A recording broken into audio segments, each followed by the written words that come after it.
The massive halls of the Galactic Council chamber had never felt so tense. Representatives from 37 spacefaring civilizations sat in tiered rings, their voices a mix of angry shouts and fearful whispers. At the center of the chamber, a hologram showed what had them all terrified. A purple-black tear in space that pulsed with sickly light. The quantum anomaly has already consumed the Rigel 7 mining outpost, announced High Counselor Zix, his crystalline form reflecting the emergency lights. Our scientists estimate it will reach populated systems within 3 standard months. In the warrior section, a Krax representative rose to his full height, his scaled armor clanking. Then let us fight it. Send in the combined battle fleet. We will crush this threat with our might. Various warrior races roared in approval, thumping their appendages against their seats. The High Counselor's crystal structure dimmed in frustration. The anomaly isn't something you can shoot, Representative Kroll. The last Krax scout ship that approached it simply ceased to exist. No explosion, no debris, just gone. From the technology sector, a Sci-Fi delegate floated forward, her cybernetic interfaces glowing. Our quantum computers have run millions of simulations. Any direct approach leads to total atomic dissolution. We cannot risk our most advanced ships on what would be certain destruction. The chamber erupted in arguments. The warrior races called for a glorious last stand. The technological species argued for evacuation. The spiritual races began their end-time prayers. Nobody noticed the human representative quietly consulting her datapad in the lesser races section, where species with fewer than 10 colonized systems sat. Commander Sarah Chen of Earth's Deep Space Research Division watched the chaos with growing concern. Humans had only joined the Galactic Council 15 years ago, and most species still saw them as overly cautious weaklings. Earth's insistence on safety protocols, risk assessments, and multiple backup systems had earned them the mocking title of the cowards of the cosmos. Chen stood up, her simple blue uniform a stark contrast to the ornate garments around her. She pressed the request to speak button, not really expecting to be acknowledged. To her surprise, the High Counselor noticed. The Council recognizes the human representative, Zix announced, his tone suggesting he had few other options left. Earth volunteers to study the anomaly, Chen said firmly. The chamber fell silent for a moment before breaking into dismissive laughter. Kroll, the Krax warrior, stepped into the central platform. You? The species that takes 3 planning cycles just to approve a simple asteroid mining operation. The ones who still wear protective suits on safe worlds. He towered over Chen, his scales gleaming. This threat requires courage, not cowardice. Chen didn't back down. She pulled up her datapad's display for all to see. In the past decade, human deep space operations have had 0 fatalities, 0 lost ships, 0 failed missions. Yes, we're careful. Yes, we plan. And yes, we're still alive because of it. She expanded the display, showing complex sensor readings. Our preliminary analysis suggests this anomaly has patterns. It's not random. But we can't study these patterns if we rush in and get destroyed. We have the specialized equipment, the experience with quantum containment, and most importantly, the patience to do this right. The chamber grew quiet again, but this time without the laughter. High Counselor Zix floated forward. And what if your careful approach takes too long? What if the anomaly reaches populated systems while you're still running your safety checks? Chen's response was simple. What use are we to anyone if we're dead? A destroyed ship can't relay data. A dead crew can't warn others of what they found. We'll move as fast as we safely can, because contrary to what everyone thinks, humans don't fear death. We just prefer to make death work a little harder to catch us. The council chamber buzzed with quiet discussions. Chen could hear the usual dismissive remarks about human cowardice, but she also caught something new, hope. Sometimes, she thought, it takes a coward to do what warriors can't. After all, The galaxy was about to learn that there's a big difference between being afraid and being careful. 3 days after the council meeting, Commander Chen stood in the preparation bay of the research vessel Cautious Hope. Around her, her team ran through their pre-mission checklists for the 5th time. The massive bay, filled with equipment and backup systems, echoed with the sounds of careful work. Third redundancy quantum shield. Checked and operational, called out Dr. James Liu, his fingers dancing over holographic controls. Backup power systems 1 through 4, all green. You humans and your endless checking, came a rough voice from the entrance. Kroll, the Cracks warrior, stood there with his arms crossed. The council had sent him to observe the human preparation process. My battlecruiser could have reached the anomaly by now and joined the other 17 ships we've lost. Sarah Chen didn't look up from her tablet. Dr. Martinez, how's the temporal shielding coming along? Almost ready, Commander. Just triple-checking the calculations. Sophia Martinez adjusted her glasses, ignoring the Cracks' snort of disgust. Kroll stalked around the bay, his scaled armor clicking against the metal floor. All this equipment, all these backups. It's like you're building a fortress instead of a research vessel. Chen finally looked up. Tell me, Representative Kroll, do your people have a saying about warriors who run into battle without their armor? Such warriors are fools who die young, Kroll answered automatically. Then why? Chen asked, gesturing to their preparations. Is this any different? Before Kroll could respond, alarms blared through the station. Dr. Liu's holographic display flashed red. Commander, the anomaly just swallowed the Proxima 9 research station. 87 lives lost. The room fell silent. Even Kroll's scales seemed to pale. Time estimate until it reaches the Centauri colonies. Chen's voice remained steady. At current expansion rates, 6 weeks instead of 3 months, Martins reported. The council's predictions were wrong. Kroll turned to Chen. Now you see. While you check and recheck, more die. We must act. Chen walked to the ship's main viewport, watching her team load the last pieces of equipment. Did you know that in Earth's history, there was something called bomb disposal? Experts who dealt with explosives. We have similar warriors, Kroll said proudly. They'd run in and... No, Chen cut him off. The best ones worked slowly, carefully, because one mistake meant not just their death, but the deaths of everyone around them. They weren't cowards. They were the bravest people imaginable, because they did the job right despite their fear. She turned to her crew. Final checks. I want every system tested, every backup verified. We launch in 6 hours. 6 hours. Kroll exploded. More delays. More tests. Chen walked up to the massive warrior, looking him straight in the eyes. Representative, do you know what happens to the families of those 87 people we just lost? On Earth, they get a recording. A final message recorded by every crew member before a dangerous mission. Because we understand that sometimes people die, but we make damn sure their sacrifice means something. She gestured to a small room off the main bay where crew members were recording their messages.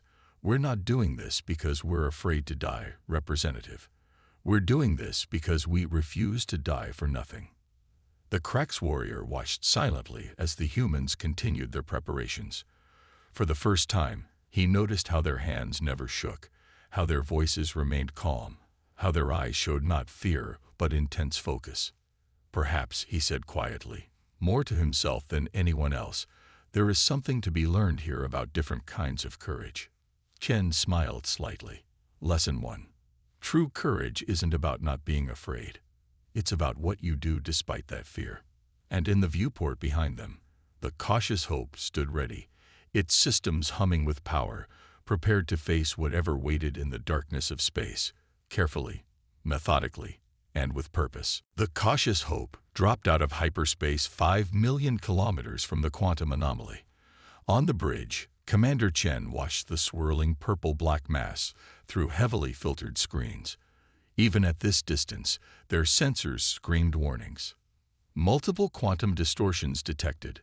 Dr. Liu reported from his station. The anomaly is bigger than our last scan showed. Kroll, who had insisted on joining the mission, stood at the back of the bridge.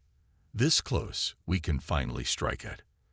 Launch probe 1, Chen ordered, cutting him off. A small unmanned probe shot out from the ship's belly. Its sensors were identical to those on the Cautious Hope, but it cost far less than a starship and carried no crew. Everyone watched as it approached the anomaly. Probe transmitting data, Martins announced. Everything looks. She stopped mid-sentence. The probe had vanished. Not exploded, not broken apart. Just gone. Replay sensor data, frame by frame. Chen commanded. The screens lit up with detailed readings from the probe's final moments. Liu's eyes widened. Commander, look at these energy patterns. 3 seconds before disappearing, the probe detected ripples, like invisible walls. Chen leaned forward, studying the data. Martinez, launch probe 2. Same distance, different approach vector. The second probe launched. This time, everyone watched the sensor readings instead of the probe itself. The same ripple pattern appeared just before it vanished. They're not walls, Martins said suddenly. They're shears. Like invisible blades of twisted space-time. Kroll stepped forward, his warrior's training helping him understand.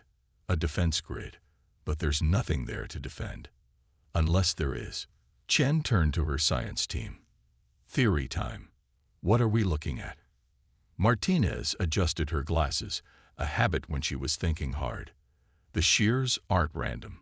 They're geometric, almost like they were programmed. Liu finished.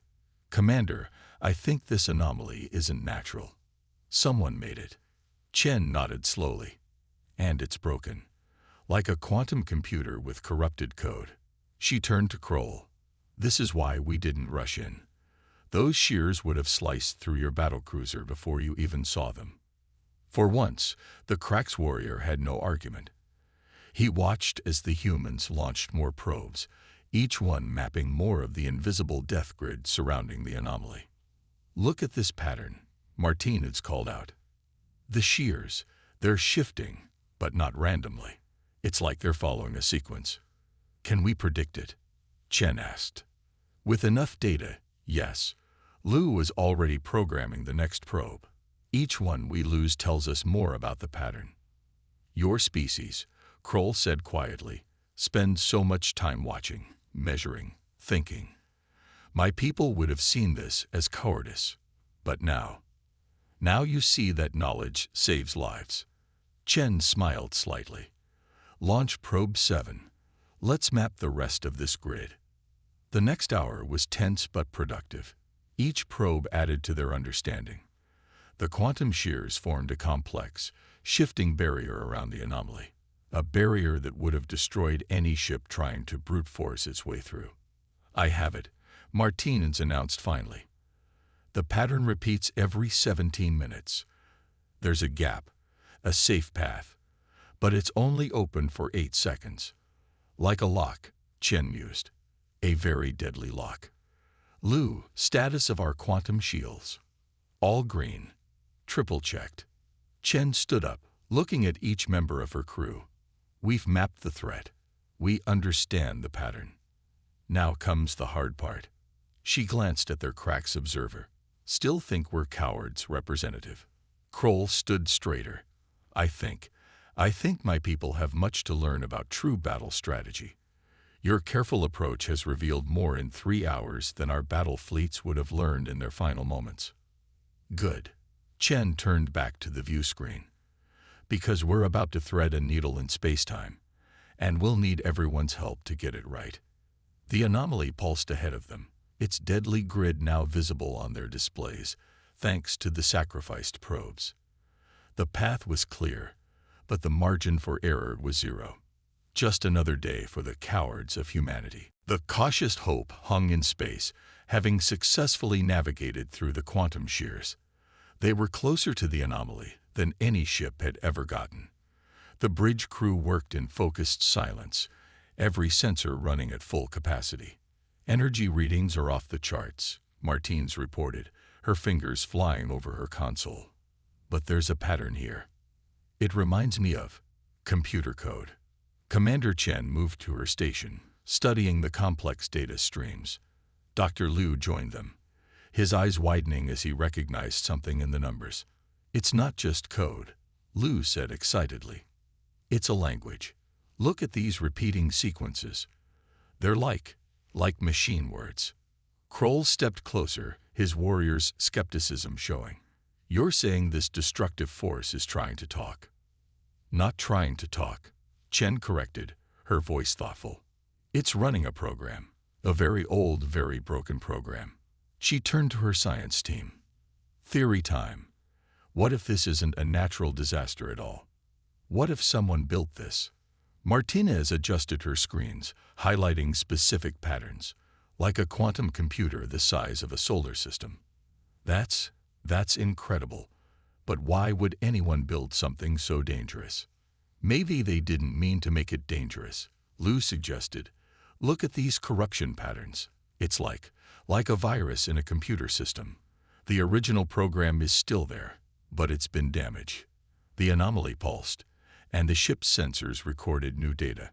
Chen studied the readings carefully, her cowardly human caution pushing her to look deeper, to understand more. Cross-reference these energy signatures with the Galactic Council's historical database, she ordered. Moments later, Martinez gasped. Commander, I found a match. These patterns, they're similar to artifacts found in the Andromeda 7 sector. The ones left by the precursors. The bridge fell silent. Even Kroll knew about the precursors, an ancient civilization that had vanished millions of years ago, leaving behind only mysteries and fragments of their advanced technology. So the legends are true, Kroll whispered. The precursors were real. Very real, Chen agreed. And apparently, they were running some kind of massive quantum experiment out here. But something went wrong. Liu's console suddenly blinked red. Commander, the anomaly's corruption is spreading faster. At this rate, it'll reach the Centauri colonies in less than 2 weeks. Chen paced the bridge, her mind racing. This was why humans were considered cowards. They thought too much, planned too carefully, worried about too many details. But right now, those very traits were helping them see what everyone else had missed. If this is a computer, she said slowly, even a quantum one, then maybe we can hack it. Martinez, start analyzing those code patterns. Liu, I want you to. A violent shudder ran through the ship. Warning lights flashed across every console. Quantum shield stress at 40% and rising. Liu reported tensely. The anomaly's patterns are changing. Kroll gripped his seat. Is it attacking us? No, Martine said, studying her readings. It's like it recognized us. The patterns, they're trying to align with our ship's quantum field. Chen leaned forward, her eyes fixed on the swirling purple-black mass ahead. It's not attacking. It's reaching out. Like a damaged system trying to connect with new hardware. Commander, Liu's voice was urgent. If we stay here much longer, the quantum stress could tear the ship apart. We need to retreat to a safe distance. But Chen saw something in the patterns, something that her human tendency to overanalyze everything had revealed. No, we stay. This might be our only chance to understand it. She turned to her crew. The precursors built this thing like a computer. And what's the first thing any human does with a strange computer? Martinez smiled despite the tension. We try to figure out its operating system. Exactly. Chen sat in her command chair, her expression determined. Let's see if we can talk to it. After all, what's the worst that could happen? We could all die horribly, Kroll offered. True, Chen agreed. But at least we'll die knowing why. And for humans, understanding has always been worth the risk. Red emergency lights bathed the bridge of the cautious hope as Commander Chen and her team raced against time. The quantum anomaly's patterns were becoming clearer, but so was the danger. Centauri colony just sent an emergency signal, Martines reported, her voice tense. Their outer satellites are already failing. We have less than 48 hours before the anomaly reaches their main world. 3 million colonists, Kroll growled. We can't evacuate them in time. Liu's hands flew over his console.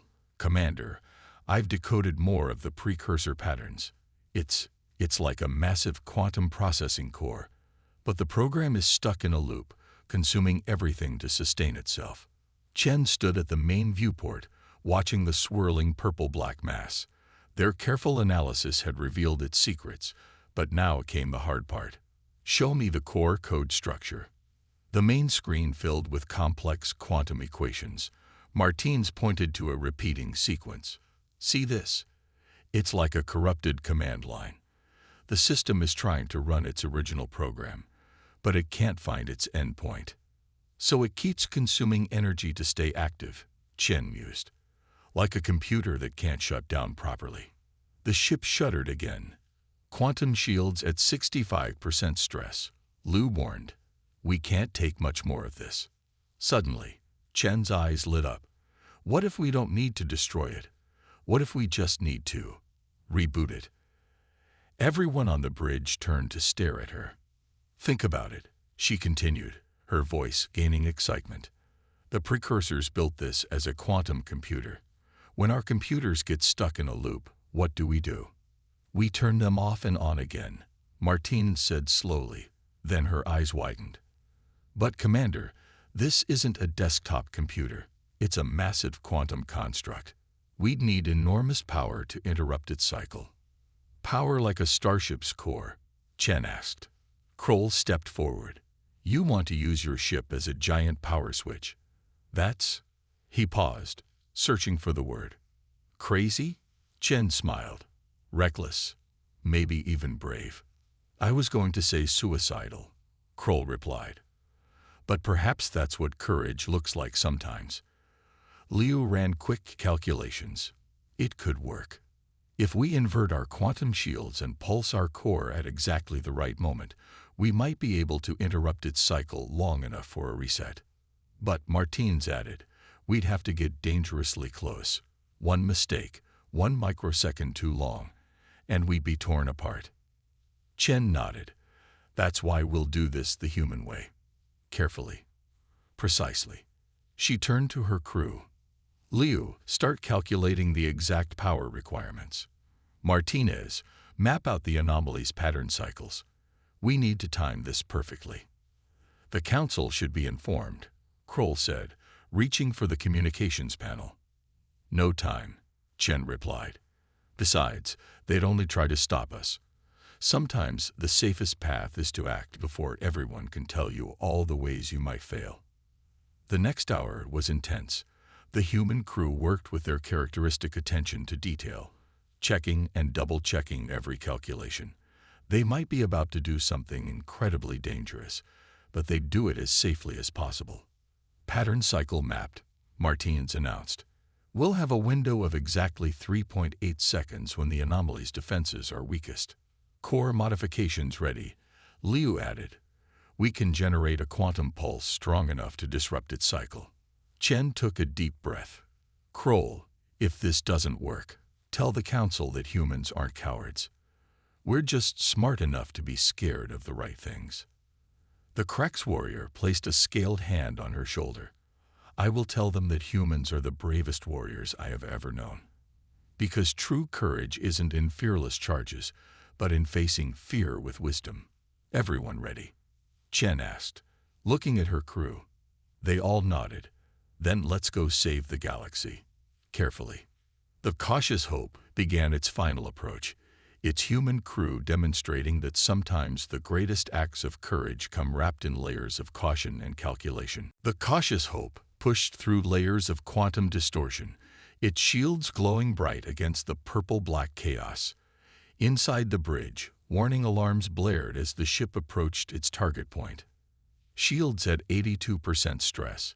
Liu called out, his fingers dancing across emergency controls. We'll reach the insertion point in 40 seconds. Commander Chen stood at her station, watching the massive swirl of the anomaly fill their view screen. Martinez, status of the quantum pulse. Power building. Martinez's voice was steady despite the ship's violent shaking. We'll have one shot at this. If we miss our window. A thunderous crash echoed through the ship. Emergency lights flashed red. Hull breach on Deck C. Lou shouted. Automated seals engaging. Quantum shears are intensifying, Martinez added. The anomaly. It's reacting to our presence. Chen grabbed her console as another shockwave hit. Kroll, we need power from the auxiliary engines. Can you? Already moving. The Krax warrior sprinted from the bridge, heading for the engine room. For once, his species' love of action was exactly what they needed. 30 seconds to insertion point, Liu announced. The ship groaned under the quantum stress. Sparks flew from a nearby panel. Chen watched her crew work, each human focused intently on their tasks despite their fear. This was what humanity did best, facing terror with preparation and precision. Commander, Martinez's voice cut through the chaos. The breach on Deck C. It's affecting the pulse calibration. The automated systems can't maintain the alignment. Chen's mind raced. Someone would need to manually adjust the quantum pulse from the engineering bay. But at this distance from the anomaly's core, the radiation would be. I'm going, she said, already moving toward the door. Commander, no. Lou turned from his station. The radiation levels. We'll kill anyone who stays there more than a minute. I know. Chen smiled grimly. Good thing humans are so obsessed with safety protocols. Martinez, you have the bridge. Maintain course and prepare to initiate the pulse on my mark. As Chen reached the door, Kroll burst back in. Engineering reports ready. He stopped, seeing Chen suited up for EVA. What are you doing? Being the coward, she replied. I'm too scared to let my crew die when I could save them. The ship rocked again. 20 seconds to insertion point. Liu called out. Chen rushed through the corridors, her magnetic boots keeping her steady as the ship shuddered around her. She reached the engineering bay and pulled herself to the manual calibration controls. In position, she reported through her comm. Martinez, status. 15 seconds. Quantum pulse at 97% power. But Commander, the radiation. Focus on the mission. Chen began the delicate process of aligning the pulse manually, her hands steady despite knowing what the radiation was doing to her. Liu, countdown. 10 seconds. 9. 8. The ship creaked and groaned. Warning lights flashed everywhere. 7. 6. 5. Chen's fingers moved precisely over the controls. Even now, facing death, she wouldn't rush, wouldn't make a mistake. Couldn't. 4. 3. Pulse aligned. She called out, initiate on my mark. 2. The engineering bay was bathed in purple light as the anomaly's energy penetrated the hull. 1. Chen took a deep breath. For all the cowards who saved lives by being careful. Mark. The cautious hope lit up like a newborn star as it released its quantum pulse directly into the heart of the anomaly. Energy cascaded through carefully calculated patterns, following the path the humans had mapped out through their cautious analysis. Chen watched through failing vision as the purple-black mass began to shift, its patterns changing. Their careful plan was working. Their preparation was paying off. As consciousness faded, she smiled. Sometimes the bravest thing you can do is take every possible precaution before risking everything. The last thing she heard was Martinez's voice. Pattern disruption successful. It's working, Commander. It's Commander. Commander Chen, respond. Then darkness took her. 3 weeks after the quantum anomaly incident, the Galactic Council chamber was packed beyond capacity. Representatives from every spacefaring race had gathered for an unprecedented ceremony. At the center of the chamber, Commander Sarah Chen sat in a hover chair, still recovering from radiation exposure, but very much alive. Human medical protocols, She had told a surprised Kroll when he found her in the engineering bay. Include anti-radiation treatments before dangerous missions, just in case. Now High Counselor Zix floated forward, his crystalline form gleaming. We are gathered here to acknowledge what many of us once thought impossible, that the most cautious species in the galaxy would prove to be its greatest heroes. The quantum anomaly was gone. In its place, a remarkable discovery remained, a vast precursor data archive, finally functioning as intended after the humans' careful reset. Centuries of ancient knowledge, safely contained and ready to be studied. The data we've recovered, Martine's reported from her position near Chen, suggests the precursors built the quantum computer as a library of their civilization. But a programming error turned it from an archive into a consuming force. If we had destroyed it instead of trying to understand it, we would have lost countless wonders. Liu finished. He stood at Martinez's side, holding a data tablet displaying just a fraction of the recovered knowledge. Medical advances, technological breakthroughs, historical records, all saved because we took the time to understand before acting. Kroll stepped forward, his warrior's armor now bearing a new symbol, a human caution sign, worn as a badge of honor. My people have long believed that courage meant rushing forward without fear. The humans taught us differently. He turned to face the assembled council. They showed us that true courage wears a safety harness. Laughter rippled through the chamber, but it was warm rather than mocking. High Counselor Zix raised his crystalline appendages for silence. Commander Chen, your actions have saved billions of lives and preserved invaluable knowledge. How do you respond to those who still call humans overly cautious? Chen smiled, adjusting her position in the hover chair. I would say they're right. We are cautious. We triple-check our equipment. We run countless simulations. We prepare for every possible disaster. She paused, looking around the chamber. And because we do all that, we're ready when the impossible happens. Being called cowards never bothered us, because we knew that sometimes caution is the greatest form of courage. The chamber erupted in applause. Species that had once mocked humans for their careful nature now celebrated those very traits. The Council has decided, Zix announced, to establish a new division, the Galactic Safety and Preparation Corps. Commander Chen, once you've recovered, we would be honored if you would lead it. Teaching other species to be cowards. Chen grinned. I would be delighted. As the ceremony continued, Martinez leaned close to her commander. The medical team says you'll make a full recovery. Something about human paranoia paying off. Apparently, we're the only species that requires radiation treatment before missions just in case. Better to have it and not need it. Chen quoted the old human saying. Then need it and not have it, her crew finished in unison. Later, as the celebration wound down, Kroll approached Chen's hover chair. My warrior brethren have a request, he said formally. We wish to learn the human way of risk assessment. Chen raised an eyebrow. You want to learn to be cowards. We want to learn to be smart, Kroll corrected.